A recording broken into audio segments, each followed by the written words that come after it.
when they keep using those kind of those clothes as the barometer for this comes from us. No, it doesn't come from you. There's no factory that is an FBA clothing line factory that pumps out sneakers, gear, and stuff like that we rock. If anything, in the '90s, when people started coming up with these brands that mimic other brands, we made fun of them. It was Southern dudes that wore those brands like Mecca and Fat Farm and stuff like that. We thought that was goofy. We didn't wear that. You know what I'm saying? We wore the original stuff. We wore Polo, Ralph Lauren. You know what I'm saying? We rocked Nordica. You know what I'm saying? We rocked Tommy Hilfiger. I didn't wear no Mecca or Fat Farm or any of that stuff. You know what I'm saying? It was Southern dudes that wore those brands like Mecca and Fat Farm and stuff like that. We thought that was goofy. We didn't wear that. You know what I'm saying? We wore the original stuff. We wore Polo, Ralph Lauren. You know what I'm saying? We rocked Nordica. You know what I'm saying? We rocked Tommy Hilfiger. I didn't wear no Mecca or Fat Farm or any of that stuff. Now, when he says we, it's sometimes hard to figure out who is he talking about. Is he talking about Puerto Ricans, New Yorkers, the Bronx residents, Caribbeans, Jamaicans, Cubans? Who is he talking about we?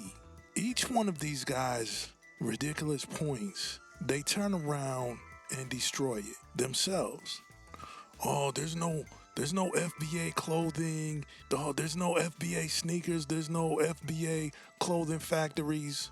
But then in the 90s, there's all these black-owned designer hip-hop companies. He wouldn't wear that, though.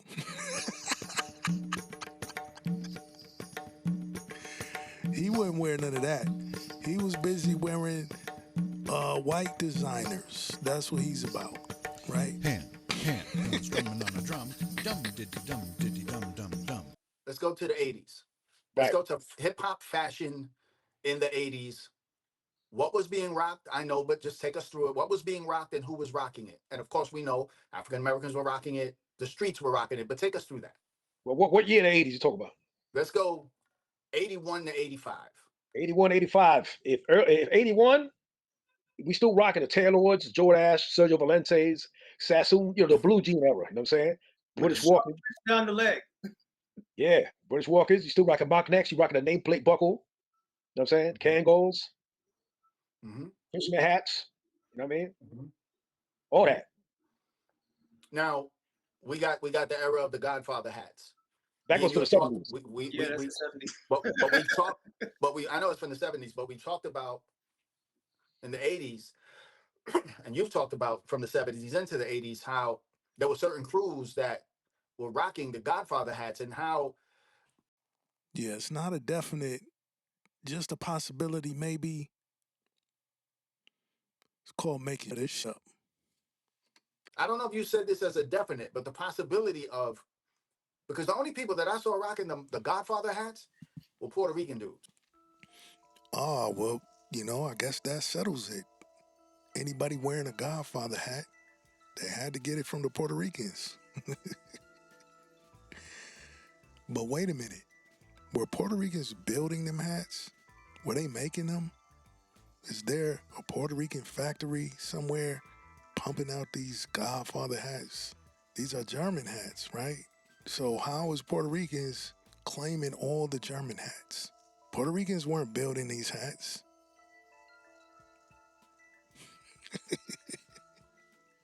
And then I saw Run DMC. All right, there's the lie. We finally got to it. Puerto Ricans are responsible for Run DMC's entire look.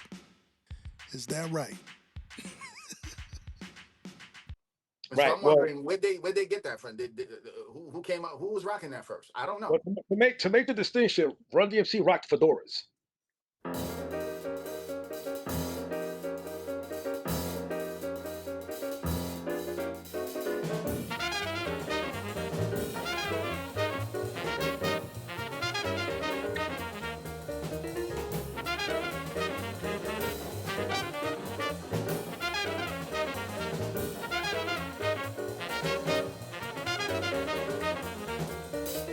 Let's look at some images from around 80, 81. Here's a Cold Crush Brothers flyer. We got Grandmaster Kaz with a brim hat on. We got Easy AD and Tony Tone.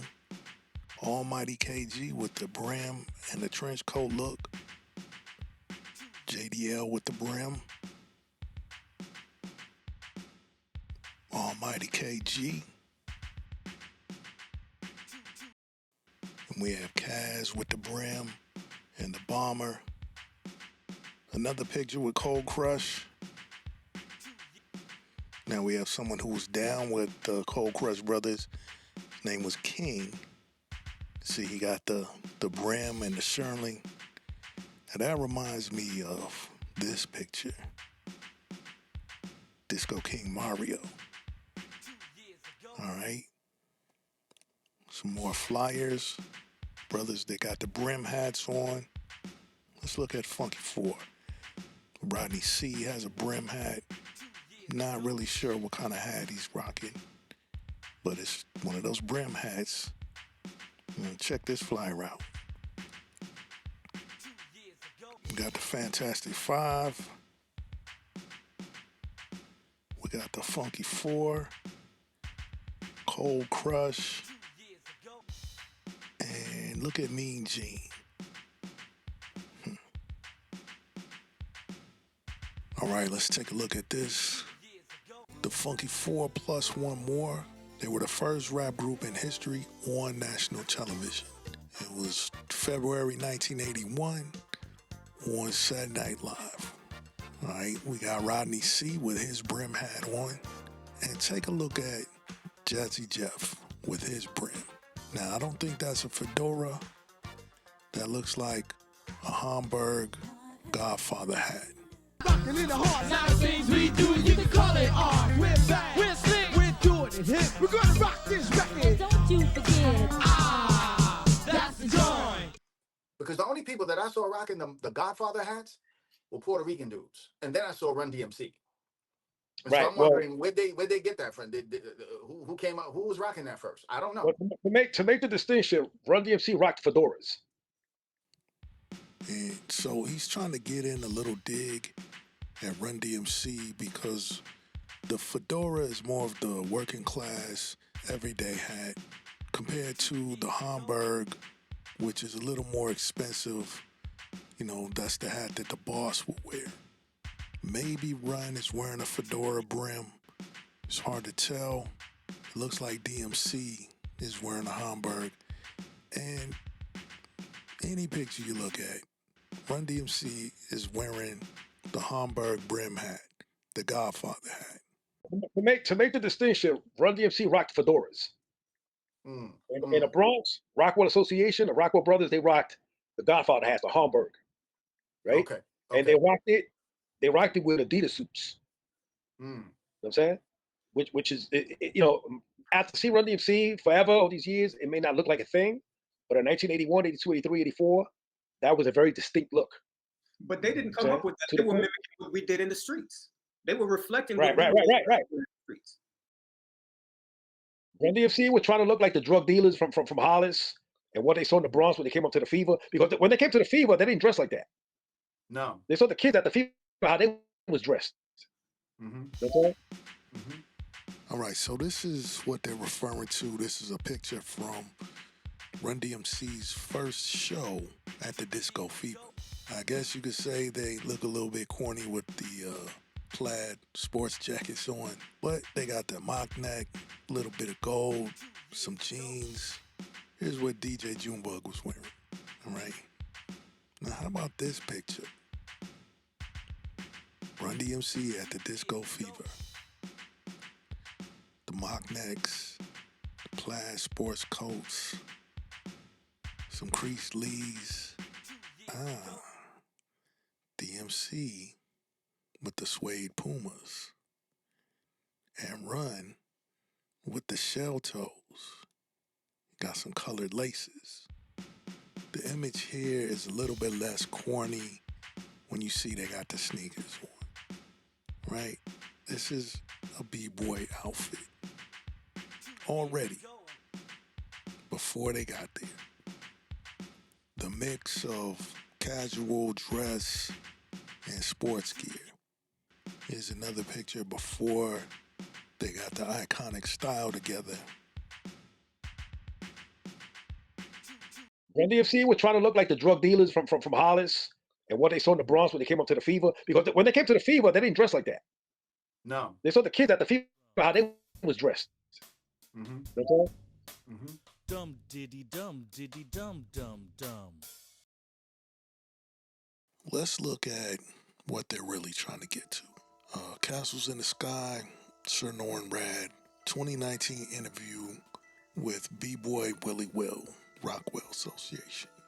Gonna scroll down. Here's a flyer, we'll come back to that.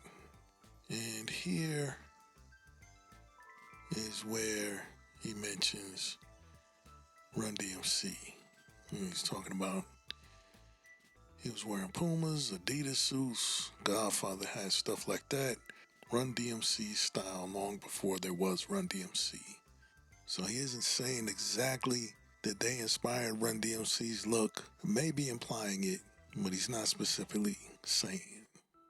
So it's important to not let these type of false narratives be repeated again and again so that eventually someone is going to pick it up, make it a part of their lecture, and go around the colleges for 10 years repeating this myth until a college student decides they're going to write their thesis and include this myth in their work.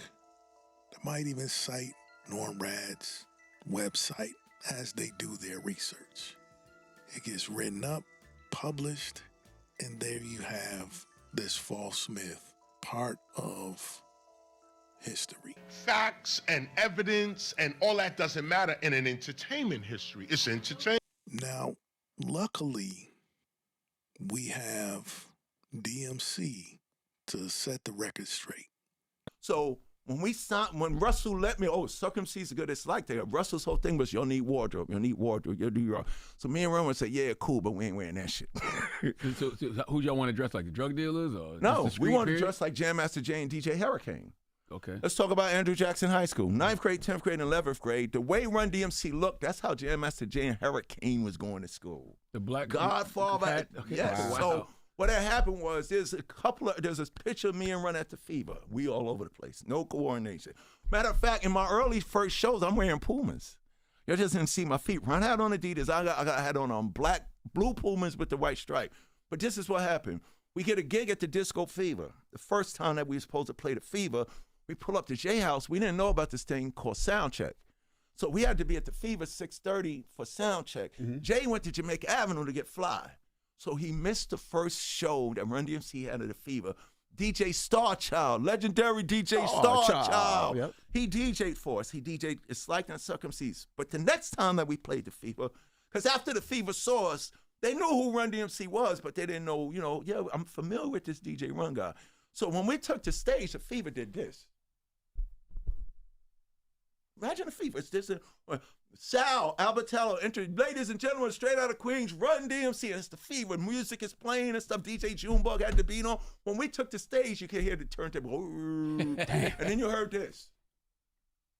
But then when that shit said boom, tat, tat, tat, tat, tat, oh, that's who they are. So the Fevers brought us back. This is how we found our look, our style, and our sound. Because if you listen to Succum C's, Run doesn't say Jay cut the record down to the bone. He says Dave cut. Legendary DJ Davey D, Curtis Blow's DJ, who had more records than Africa Bambaataa. It's debatable. So we pull up to Jay's house for sound check at the Fever. Jay said, I ain't missing this one. We beat the horn. Jay comes out on his steps. He steps out the door. He got the black Adidas jacket with the white stripes on. Mm-hmm. He got black Lees. Remember the flavor? He had on black Lees. Mm-hmm. He had on brand new white Adidas with the blue stripe. No laces, and laces was around his neck. So his tongues was sticking up like tombstones. Mm-hmm. And he got the JVC 4-speaker boxer on. He got a little gold chain on, and he got the Godfather hat. He steps out onto his step. Larry Smith, our producer, he goes to utter, Yo, that shawl, we finished it for him. That's our outfit. So when we put Jay in the group, it's me and Run made the record first. And when the record started getting hot, Russell goes, "You got a DJ?" And Run was like, "Oh, I didn't think about that part." Jay was the best DJ in Hollis. So Jay gave us our look. And what was good about putting Jay down, he's a member of the Hollis crew. So now we can go into all the other boroughs. We can go into Connecticut and we could go into Jersey, and the stick-up kids can't you're mess safe. with us That's right. because this Hollis crew is our backing.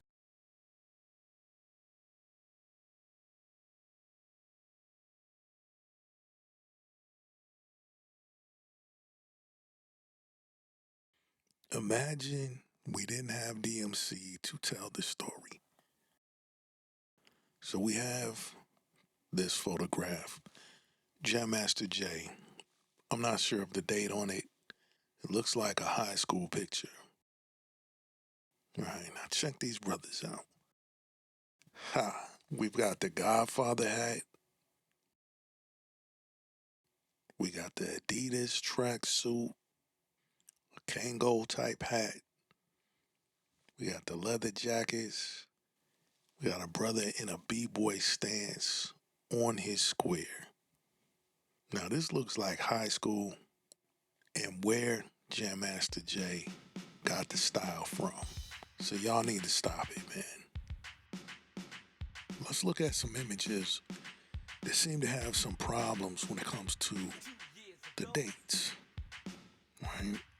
We have this post says extremely rare Run DMC and the Hollis Crew 1982.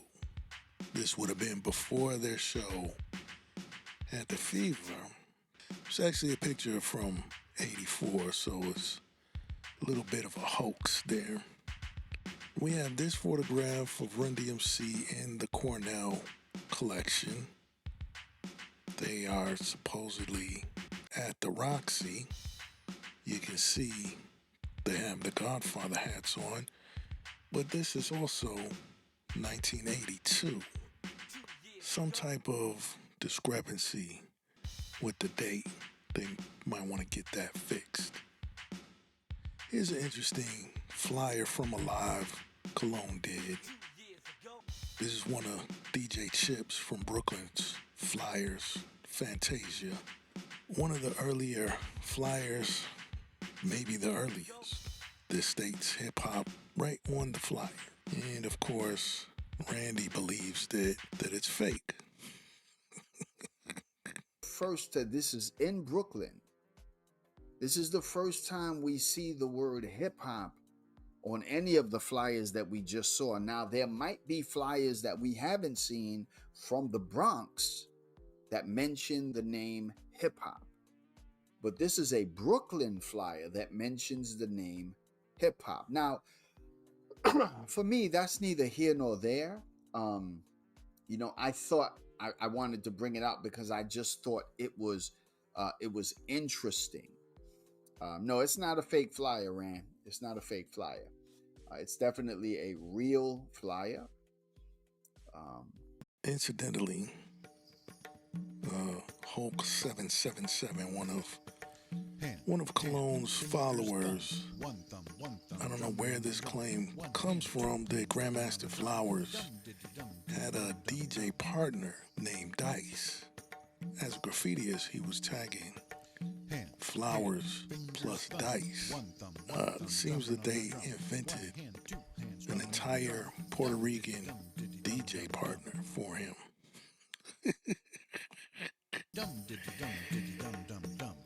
And, of course, the infamous 1520 Sedgwick 1973 Cool Herc flyer, and we'll just say that it's an artist's rendition.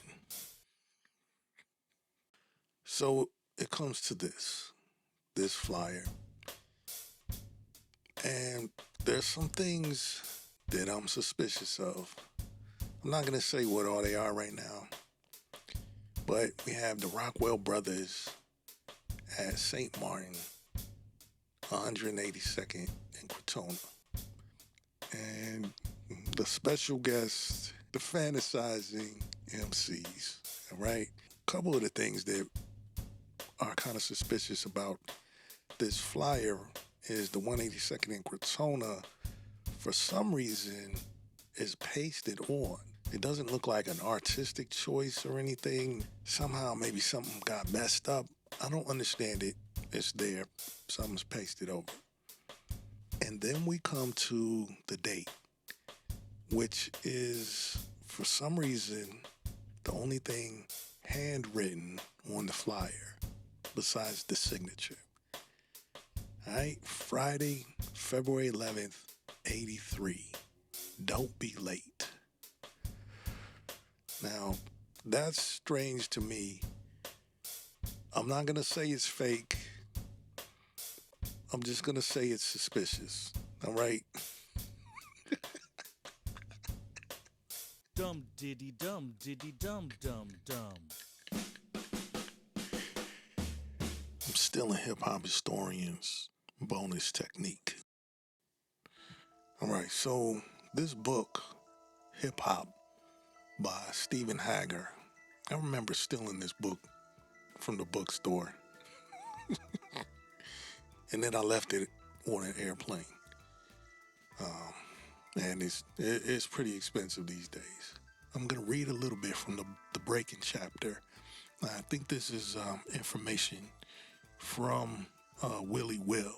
It talks about coming out as Rockwell in 1977.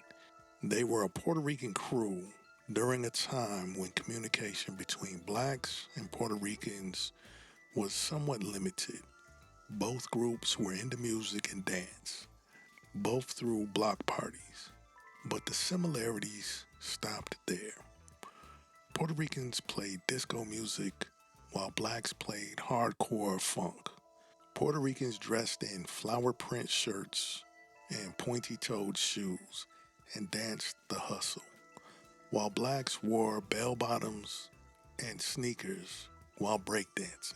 However, around 1977, a Puerto Rican DJ named Charlie Chase helped to bring about a merger of the two styles. And then it goes into Charlie Chase's story. Willie Will was 16 at the time and had just learned to breakdance. Pops taught me, he said, referring to a friend a year younger than himself.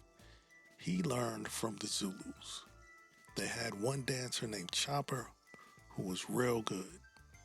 Breaking was like a hobby. We'd go into a hallway and practice until 3 or 4 in the morning, get drunk, and fight. There was nothing else to do. I don't know where the spinning came from, but it was out in 1976. The Zulus had footwork, head spins, back spins. We used to break on the concrete in Belmont Park. If you did a backspin, you'd only spin around once or twice. After developing the dance for over 5 years, many blacks grew tired of breaking and had stopped since 1978. Some got into the hustle or the freak. Others did the electric boogie, a robotic, mime-like dance popular in California and down south. However, the Puerto Ricans were just getting into breaking and had no intention of giving it up. Dude in there, he's popping, right? Rochester has some nice poppers, right? But these poppers were all from like the South, from Florida, from the Carolinas. I didn't need any poppers that were from Cali. Give it up, give it up.